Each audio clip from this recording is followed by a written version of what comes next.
बिस्मिल्लाहिर्रहमानिर्रहीम। Health partner TV देखने वाले तमाम नाजरीन को अस्सलाम वालेकुम फ्रेंड। उम्मीद करता हूँ आप सब दोस्त खैर आफियत से होंगे। अल्हम्दुलिल्लाह आपकी दुआओं से और अल्लाह पाक के करम से मैं भी ठीक हूँ, फिटफाट हूँ, ज़बरदस्त हूँ। दोस्तों, आज की वीडियो का हमारा टॉपिक है अजवाइन।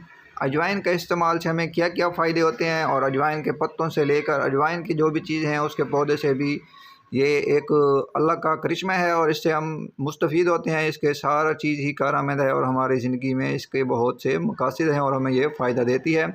तो आज का टॉपिक है हमारा अजवाइन के ऊपर। तो वीडियो शुरू करने से पहले आप अगर हमारे चैनल पर न्यू हैं तो चैनल को सब्सक्राइब कर दें। वीडियो अच्छी लगे दोस्तों वीडियो को लाइक कर दिया करें।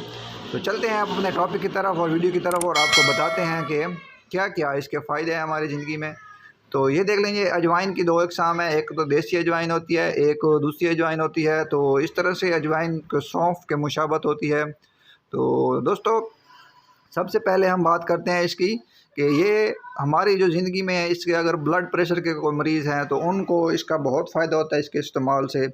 तो दूसरे जो हैं, अगर कोई बच्चों को ज़ुकाम या बड़ों को ज़ुकाम वगैरह का मसला है तो उनको भी इसका बहुत फ़ायदा होता है। तीसरे नंबर पर अगर किसी को बुखार है, वो बच्चे हों बड़े हों, जिस मर्ज़ी उम्र के हों, जिनको बुखार जाने का नाम नहीं ले रहा होता और लंबे अरसे से बुखार है या छोटा मोटा बुखार है, जो भी है, अजवाइन के इस्तेमाल से बुखार भी जाता रहता है। और कब्ज़ जो है बीमारियों की माँ है, और कब्ज़ जिसको हो, मर्दों को हो, औरतों को हो, या वो फिर बच्चों को हो, जिसको भी हो, कब्ज़ में भी ये बहुत ही फ़ायदा देती है। कब्ज़ के मरीज़ जितने भी हैं वो भी आज से इसे शुरू कर दें खाना, इंशाल्लाह वो सारे मसाइल उनका, जिनकी आंतियों में खुश्की है या आंतड़ियों में कोई मसाइल हैं या इसके कीड़े वगैरह बन जाते हैं, उनके भी ज़बरदस्त चीज़ है।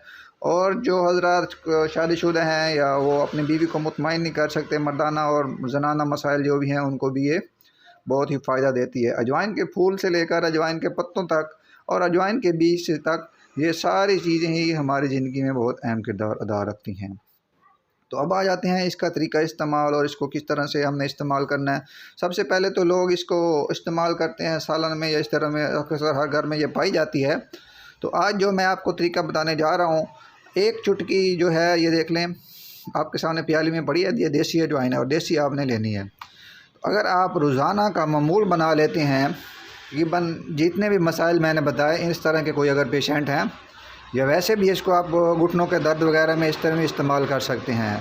तो दोस्तों, इसकी एक चुटकी यानी कि आधा चम्मच अगर आप डेली का मुंह में रख कर ऊपर से पानी पी जाते हैं, तो इसको आपने तकरीबन सुबह निहार मुँह करना है और शाम को असर के वक्त, इंशाल्लाह आपके सारे मसाइल जाते रहेंगे। उम्मीद करता हूँ आपको वीडियो अच्छी लगी होगी। मिलते हैं नेक्स्ट वीडियो में, तब तक के लिए दीजिए मुझे इजाज़त। अल्लाह हाफिज़।